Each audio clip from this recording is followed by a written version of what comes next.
So picking up with where we left off, Newton's second law is the equation. It tells us how to calculate force. F equals ma. That one is on your formula sheet. Trust me, you're going to memorize it because you're going to get sick of looking it up. F equals ma. You know what? I'm going to put the vector symbol on because we did say, I think I showed you the Chris Angel trick, force is a vector. Where does it get its direction from? The acceleration. If you know which way an object is accelerating, you know what direction the unbalanced force is acting. Is that okay, Mark? How many variables are there in this equation? So how many equations are there in this equation? Get the A by itself. You can do it. What's the m doing to the a? Yep. Here is yet another equation for acceleration.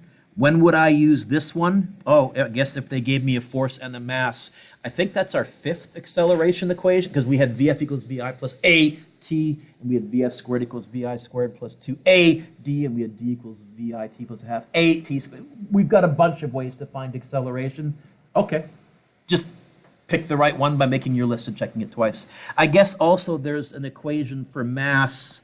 I guess mass equals force divided by acceleration. Mass is a scalar, so I wasn't as fussy with my vector notation because I said, you know what, the direction's going to cancel anyway. So. By the way, we said force is measured in newtons. This also, Ange, means that 1 newton is the same as 1 kilogram meter per second squared, because MA.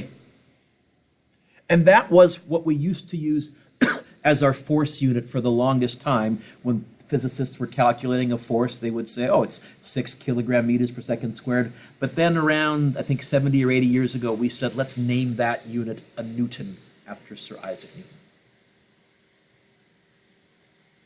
Example 4, I like example 4. Malcolm has a mass of 65 kilograms. What's the magnitude of the gravitational force acting on him? Sahara, what's this question asking me to find? Gravitational what? Gravitational what? What's my equation for force? F equals what? It's in the box right up. F equals what? F equals what? Ma. F equals what? Ma. I'm doing that because it is worth memorizing that one. You're going to be looking it up on every question, and it's a pretty easy one. So F equals Ma. Let's write that down. And then draw a little arrow. We're going to modify this. Which force did it want us to find, Sahara? My abbreviation for the force of gravity is F with a little subscripted G for gravity. What is the acceleration due to gravity? You know this, 9.8. So my abbreviation or my equation, which I modify from F equals ma, if you want me to find the force of gravity, I usually write it as F equals little m for mass and then little g for gravity, and that will work on any planet. Can you double check, Connor? I think I gave you that one on the green sheet. I think I gave you Fg equals mg. Yes? And that would work on the moon if you use a g of 1.6. That will tell you the force of gravity acting on a mass on the moon. That would work on Mars if you tell me the acceleration due to gravity on Mars. So that would be a universal one. But what did you say the acceleration on Earth is? So now we can crunch this. It's going to be 65 times 9.8, which is what? Oh, I can do that in my head. It's going to be 650 take away 13. It's 637? Double check me. Maybe? Yeah? 637 what? What do we measure force in? Loud and proud, you're right. Newtons.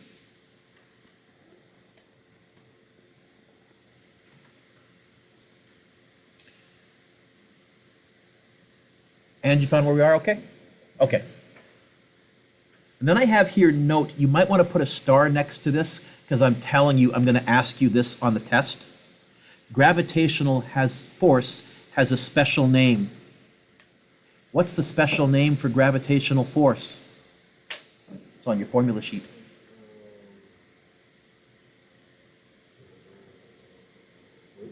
No, now. Zing over his head. Say what you said again. No, now. Wait. No, now. Wait. It's a dumb joke. You totally missed that. Way over your head. The special name for the force of gravity is weight. And this is important. Weight is measured in newtons. We're bad in English because in English you'll say you weigh 63 kilograms. That's wrong. You have a mass of 63 kilograms. You don't have a weight of 63 kilograms. Your weight is 63 times 9.8. And I'm going to be fussy now that you're all young physicists for the remainder of the year. You can't use them interchangeably. You can say your weight in pounds because in the imperial system, pounds is the measure of force. I'm okay with that, even though it's not metric and I'll glare at you. But if you say your weight in kilograms, I'll say, no, now. Weight, it's a force and it's in newtons. So if you have the mass of an object in kilograms, to find its weight, you multiply by, on the Earth, 9.8.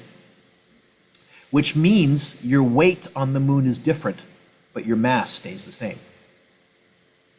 Right? Think about it. We're going to talk more about that. Malcolm stands on a table. What is the magnitude of the upward support force that the table exerts on Malcolm? What? And then it says, hint, represent Malcolm with a dot and draw the forces. I put Connor in jeopardy last day, and so now today I'm going to let him indulge his inner child. There's enough of a 5-year-old in him that I'm going to let him do something. Connor, can you stand up, please? Can you stand on your chair, please, without falling off the chair carefully? Can you stand on the table, please, without falling off the table? You get to stand up there and glare down at us. So we're going to pretend Connor is Malcolm. So we'll pretend that his mass is 65 kilograms. What we're going to do is we're going to represent Connor Malcolm with a dot, like that. What are the forces acting on Connor Malcolm? Get the obvious one, the one that we just calculated. What did we call it? What did we call it? Weight or the force of gravity. So everybody draw an arrow pointing down, because that's the direction of gravity, and label it FG.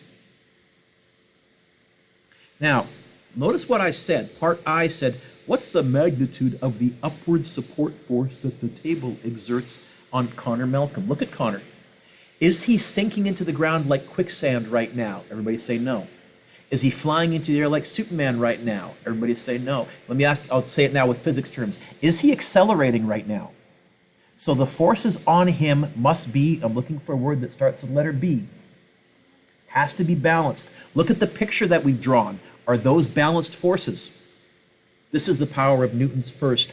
I know for a fact there has to be a force up. Draw an arrow pointing up about the same length as the arrow you drew pointing down. And I'm going to call this, how about F and T for table? I know it has to be there. That's the power of Newton's first law. You can now sit down or you can stay standing for the rest of this question. I'll let you decide. So my first question is, exactly how big does the force of the table have to be in newtons exactly? Has to be 637.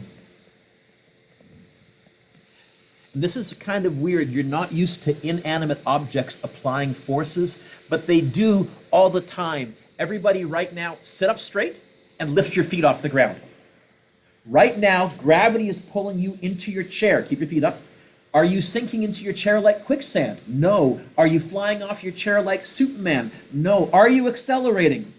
Then the chair is pushing up through your body with exactly the same force as gravity is pulling down on you. And as soon as I told you to lift your feet, now you're all actually noticing it. You're like, oh yeah, I can feel the chair pushing on me. That's always there, Caleb. You just take it for granted. You don't notice. And when you put your feet on the ground, now some of that force is going through your feet from the floor, and the rest of that force is going through the chair. But the feet through the floor through your feet, plus the chair through your body, that is exactly canceling out gravity. How do I know? Because you're not accelerating.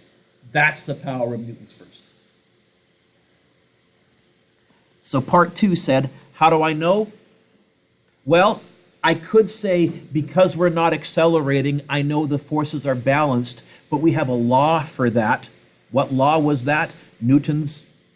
So you can write if you want to, because he's not accelerating, I know the forces must be balanced, and I will give you full marks for that. Or you can say,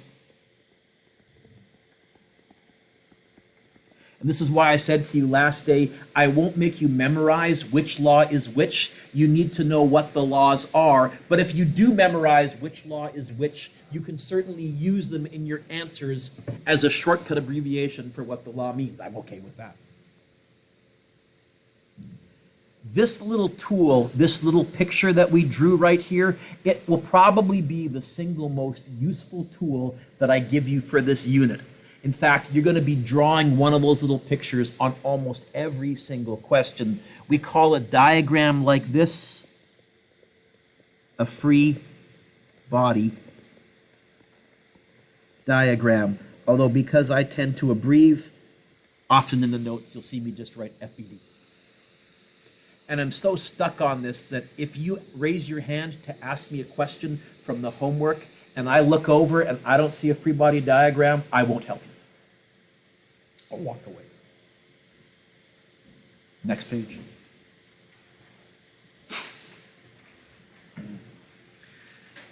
I looked up the specifications for the space shuttle. That was the rocket that I grew up with.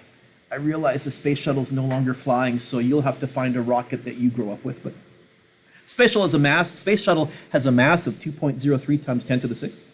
If each engine can exert a force of 12.5, what does that capital M in front of the N mean? Mega newtons. A, what's the maximum acceleration of the space shuttle? Mila, what's this question asking me to find? You know what? I don't know how I'm going to solve this, so I'm going to fall back on my standard method. Absolutely, Mila, I'm going to write A equals question mark, because now I've written something down, I feel better. And then I'm going to go through the question looking for numbers and physics words. Mila, the first number that I see is 2.03 times 10 to the 6th. What is that? How do you know? Two ways. It says the word mass, but even if it didn't, this is why I told you it is worth memorizing what units go with what. Mass is measured in kilograms. So if it has kilograms next to it, it's a mass.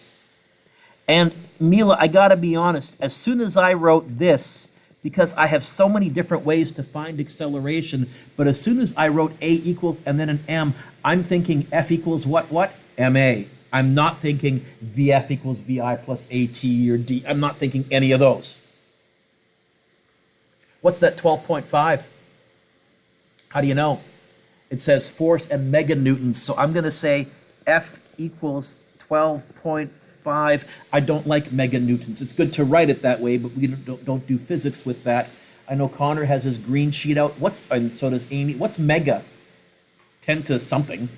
It's on your sheet. I didn't make you memorize all these. 10 to the 6th. So I can replace that mega with just a times 10 to the 6th. I know that's not proper scientific notation, but who cares? I'm just crunching numbers. And I've made a subtle mistake. Can anybody see the very subtle mistake that I've made?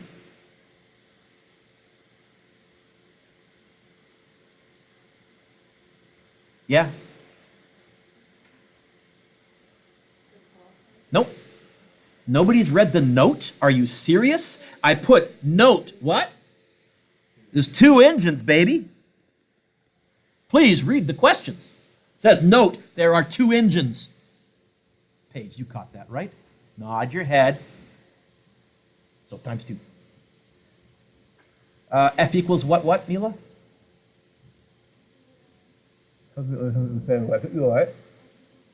Get the A by itself.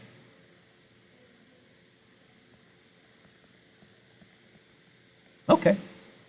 Here's another way to find acceleration. By the way, you're starting to realize acceleration is a key concept in physics. Einstein really wrestled with it for special and general relativity. It makes a difference, right? So the force is going to be 12.5 times 10 to the 6th times 2 all over 2.03 times 10 to the 6th. I would strongly encourage all of you to try typing this into your calculator, because you need to know how to type stuff like this. Is this a fraction? Yes. Is there more than one thing on the top? Yes. I can give you a rough guess. This is roughly, very roughly, 25 divided by 2, so it's going to be 12 point something. but I can't be much more accurate than that. I can be a little more accurate. Slightly less than 12.5? 12.3? Is that right? So 12.3 units, Mila, acceleration. Oh, you all know that. Help her out, folks. Acceleration, meters per second squared. Oh, yeah. By the way, this is also some nice review of some of the stuff we did way back when before Christmas, too. How many G's is that? How would I figure out how many G's that is? Divide by 3.6. G's divide by, on your calculator, can you divide by 9.8 right now? How many G's are they pulling? What? How much? 1.3? 1.2? Really? How many G's are you all pulling right now? 1. Mr. Dueck, I heard that the astronauts are pulling like 5 or 6 G's. I've read that. Are they lying to us? That's barely more than sitting still. Have the astronauts been lying to me all this time? B, why does the acceleration change as the engines burn? And I'll give you a hint. The astronauts are pulling their maximum G's just before they shut the engines off. Once they're way up there, that's when they're maximing their G's. Why? Kai, that was a stretch? Don't stretch when I ask a question. Kai, why? Yes, you are. You just don't realize. Oh, you go ahead. Well, I would say that the mass that the fuel is. Stop. I'm going to pause you. Everybody write A equals F over M. We'll do a nice mathematical argument. Okay. So as the fuel burns, what happens to the mass?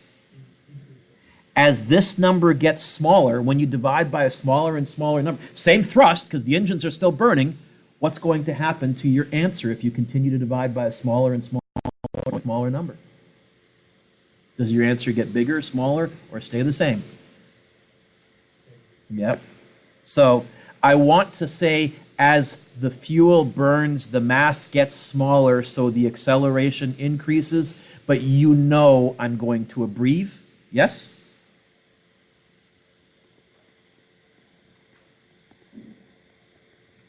My abbreviation for decreases or gets smaller is an arrow pointing down. My abbreviation for increases or gets bigger is an arrow pointing up. Is that okay? We can agree that you don't have to. You can write things out if you like to write things out in longhand. Go ahead, but let's clue in. Let's be clear. Yeah, and that's why when you watch a space shuttle launch on YouTube or on TV, it leaves very majestically. I don't know if you've ever thought, they can't be pulling that many G's. It's just slowly moving. They're not at the beginning, but they definitely are just before shutoff. Pull it about 5 to 8. Good. How does Newton's second law help explain why a sprinter might want to wear lightweight shoes? Why wouldn't a sprinter want to run in hiking boots?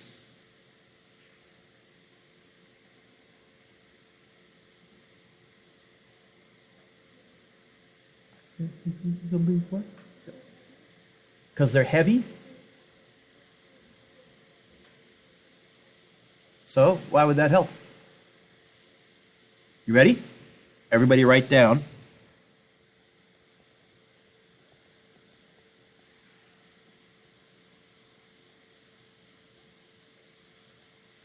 Let's suppose you're an Olympic sprinter and you've lifted weights, you've worked out, you've lifted weights, you've worked out, you've done whatever, and you've maxed out the force. You can't make that any bigger. How else can you make this answer, your acceleration, bigger? Make what number smaller? In fact, it's exactly the same argument as the space shuttle. As m decreases, a increases. And at the Olympic level, at the world-class level, the difference between first and seventh is only a few hundredths of a second, so every little bit makes a difference. I'm amazed that no one has designed the following product. If you become a chemist, I think there will be money in this. When I look at a sprinter's shoe, the whole top part is wasted mass, because all that is holding on the sole. But you need the sole for traction. I'm amazed nobody has designed some kind of liquid plastic that you roll onto the sprinter's foot with like a paint roller, and then they step onto a special mold that puts the tread on, and the tread can be adapted to whatever track surface that they're running, and that little molded on plastic that's on their feet maybe lasts for one race, and then you peel it off and you toss it and you're on to the next race. I'm amazed no one's come up with that, because that would get rid of that whole top of the shoe. That would really reduce the mass. I guarantee, I'd be willing to bet that would make a few hundredths of a second difference. So we'll see if my prediction comes out in the next 10 or 15 years. But that's, as far as I can see, Amy, the way to absolutely minimize the mass. It's why the track and field athletes are all wearing short shorts, tank top, like even their clothing. They want as small mass as possible, right? But especially on your feet. Newton's third law. Newton's third law is often phrased as, for every action there is an equal and opposite reaction. Here's Mr. Dueck's version. Forces come in pairs. You know what? We're going to add a word right there. Forces come in opposite pairs.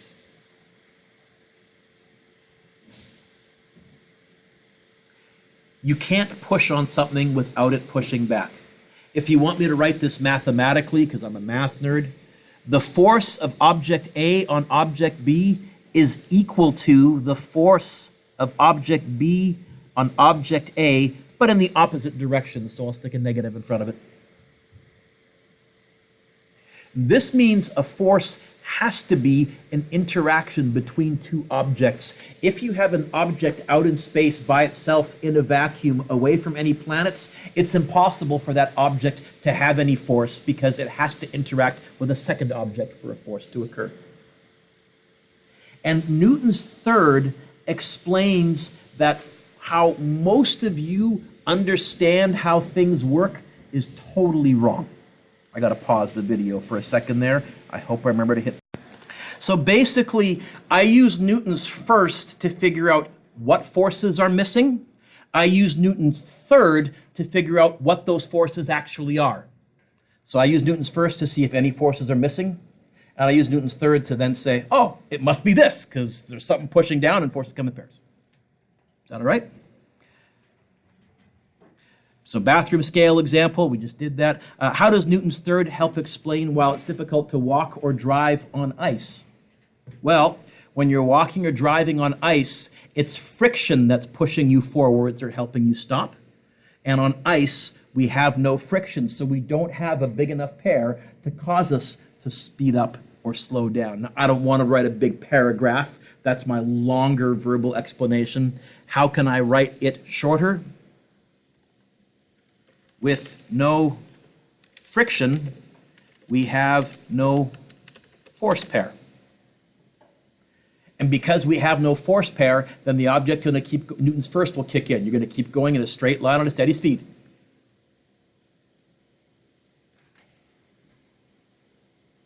So Newton's first law, if you're accelerating, there's an unbalanced force. If there's balanced forces, you're not going to accelerate. You're going to keep going in a straight line at a steady speed or stay at rest. Newton's second law, Mila, F equals what? Okay.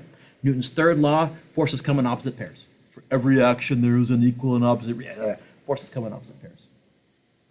Another great example of Newton's third is firing a high-powered rifle. When you fire a high-powered rifle, the rifle applies a force to the bullet. What does the bullet do? It applies the same size force to the rifle.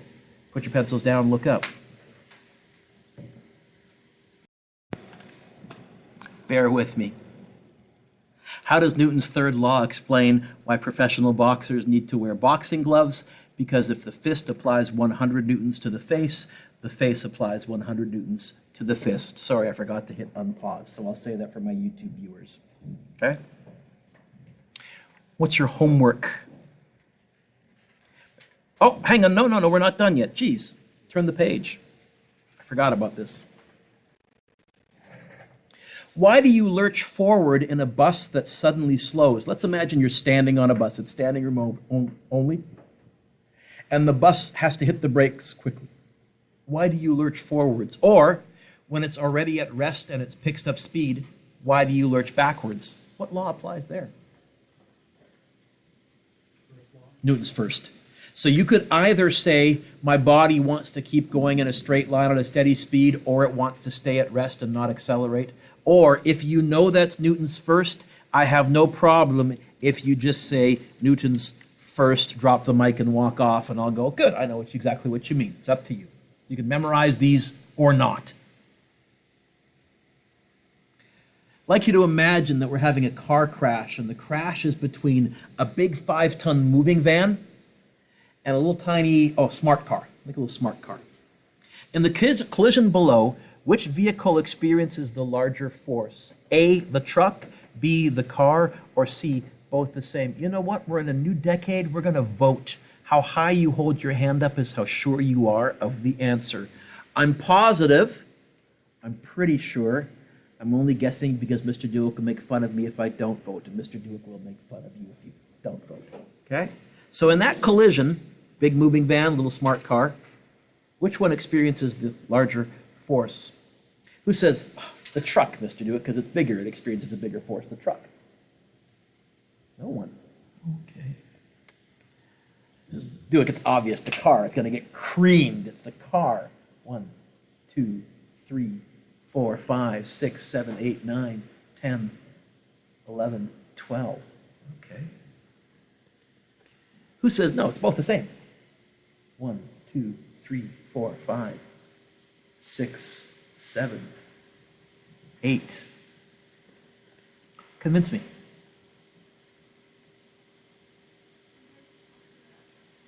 What was I just talking about? Newton's third law? How could you say Newton's third law? Forces come in. So if the truck applies 1,000 newtons to the car, what does the car apply to the truck? They can't be different. No. What law was that? Or if you couldn't remember it was Newton's third, you could say forces come in pairs. Now, here's the problem. 12 of you were confusing force for damage. And so part 2, I said, well, look, if the force is the same, why is it that the car and the driver are almost always so much worse off in the collision than the big moving van? That's a good question. Fine. Yeah.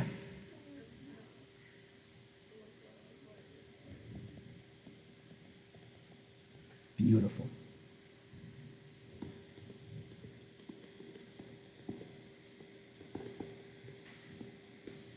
And this is something I want you to realize. In a car crash, it's not the force that does injury or damage, it's the acceleration that does injury or damage. If you were in a massive train, let's say with 50 passenger cars full of people, and that locomotive is going on the tracks at 60 miles an hour, and that locomotive runs into a boulder, even though that boulder is applying a huge force, I'm telling you that locomotive is barely going to accelerate at all. You might not even feel it if you were all the way in the back, because it's got such a big mass, its acceleration is, well, whatever. Where if you're in a smart car and you run into a boulder at 60 kilometers per hour, I'm telling you, you're going to feel it because you'll accelerate, not because of the force, because of the acceleration. Now we get to the homework. Number 1. So in number 1, don't overcomplicate this. This is Nellie Newton. The question says that Nellie Newton has a gravitational force of 300 newtons. So in this diagram, we have 300 newtons pulling down. Is she sinking down like quicksand in the picture? No. Is she flying up like Superman in the picture? No. Is she accelerating in the picture? No. So the forces must be, I'm looking for it, means letter B. So how hard must the rope be pulling up? Yes. What about B? If we split it between 2 ropes, what must each of those ropes be pulling up with? 150. Okay, so take it from there, and it gets a bit more complicated, but question number 1, 2, 3, and 4, and I put the answers along the bottom here. Turn the page. 5 is good.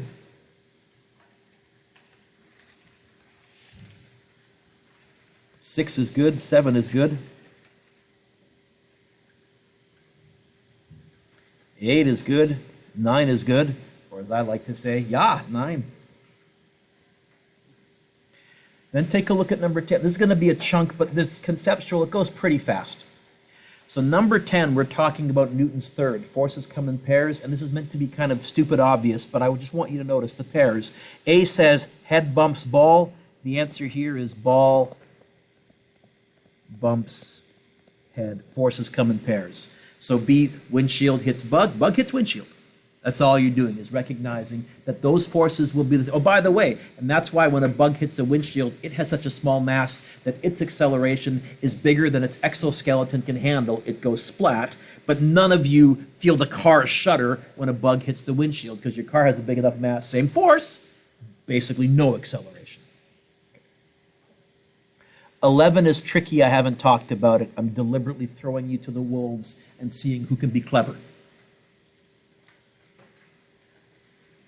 Then part 2 says, classify each of these as Newton's first or Newton's third. You can write a 1 or a 3. You don't even have to write the word Newton. Some of these have more than one answer, and so I'll go over these next class and let you argue with me. So 1 is good. Where's 1? 1.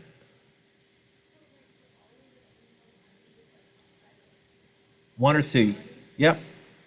2 is good. 3 is good. 4 is good. You can skip 5. 6 is good. 7 is good. 8 is good. 9 is good.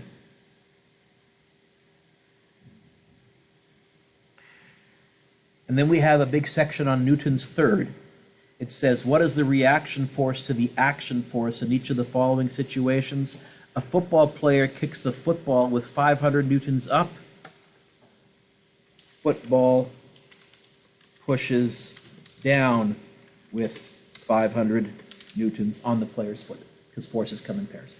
Opposite directions, though. So try number 1. Yeah. You can skip 2. 3 is good. 4 is good. 5 is good. 6 is good. I know that's a lot. I don't think I'm going to be giving you more homework next class. I think next class ends up taking me, 2 lessons to get through. So you can spread this out.